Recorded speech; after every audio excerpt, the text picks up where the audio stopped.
Okay, the first phase of learning how to fly is the takeoff sequence. Now, the instructions tell you that you're supposed to take off from the ground. And it gives instructions on how to do that. And that is a fine way to do it, except that it's a more difficult skill to master. So what we've developed is an assisted takeoff where we hold the helicopter first and we get the blade rotation to its maximum, and then we release the helicopter when the blades are at its maximum. This allows for a cleaner ascent, and once you master that, then you can start trying to take it off from the ground. Now, one thing to keep in mind is that the throttle is very sensitive, and if you keep it at full throttle the whole time, it will continue to ascend until it hits the roof. So what you have to do is give it full throttle to get it up into the air, and then you have to release the full throttle to maybe half throttle or 3/4 throttle so that it doesn't continue to rise into the ceiling.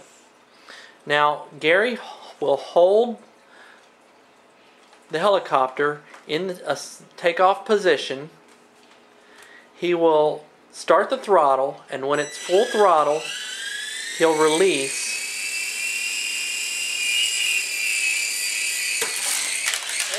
And that's what happens when you hold the full throttle without letting go of the throttle a little bit when it... Oh, cool, I can see the infrared flashing. You can't, I can. Alright, try again, Gary. Now keep in mind, holding it like this, it tells you not to do this in the book. Go ahead, Gary. But this is the most stable way to keep that helicopter from getting out of control on the takeoff.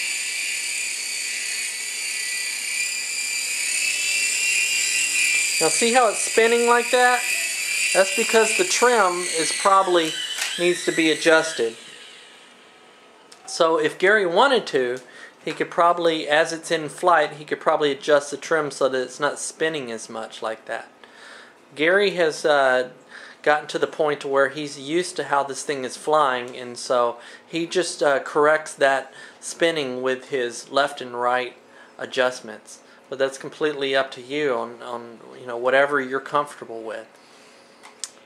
Once you've mastered taking off, go ahead and do one more takeoff from your hand.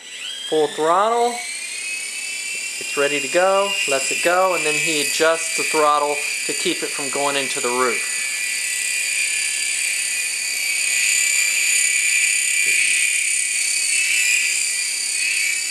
Now once you've mastered... It's always fun watching it crash. Once you've mastered that, then you can put it down on the ground and work on ground takeoffs. So go ahead and put it down. One thing you have to keep in mind is when you take off, don't do it yet, Gary. When you take off, it's going to start not only going up, it'll start going forward as well. So you have to give it a runway to take off.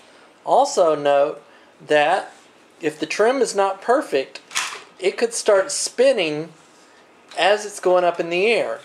Now, again, you can adjust the trim, but if the trim is not adjusted, then your procedure for getting it to rise without crashing is that if it starts rotating to the right as you're trying to ascend, you hit your right control, so you try to turn it right, you turn it the same way as what the spin is going, and that will help it ascend quicker. And then once it's in the air, then you can straighten it out. So go ahead and show them what you got.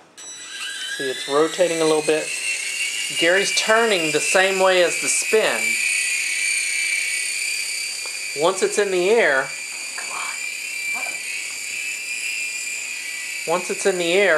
Gary can let off that turn and it'll straighten out.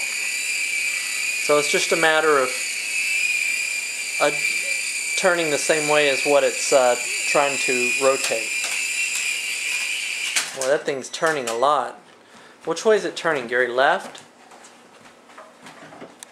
Why don't you adjust that trim to go to the right? Try and get rid of some of that rotation. That's quite a bit. It's still turning to the left. Ah! Trying to kill it? Rotate it more to the right.